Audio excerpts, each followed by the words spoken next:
আমাদের বিশ্বনাথ প্রভু এখন গোপুসোনার গাছ থেকে ফল পাচ্ছে গোপুসোনার জন্য। এটা হচ্ছে মালবেরি ফল।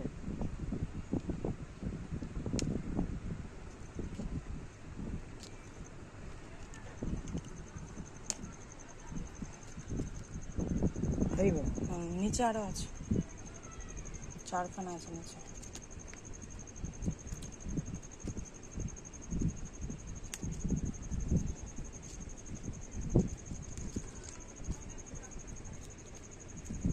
ওটা উপরে একটা আছে, আরো অনেকগুলো ছিল, একটা হয়ে গেছে। কালকে আমরা একটা পেয়েছিলাম। গাছটা এখন পুনিং করা হচ্ছে, গাছটাকে নতুন করে যত্ন করা হবে। ও আরো দুটো রয়েছে তো, হরি বল। এই যে এই পাশের ডালে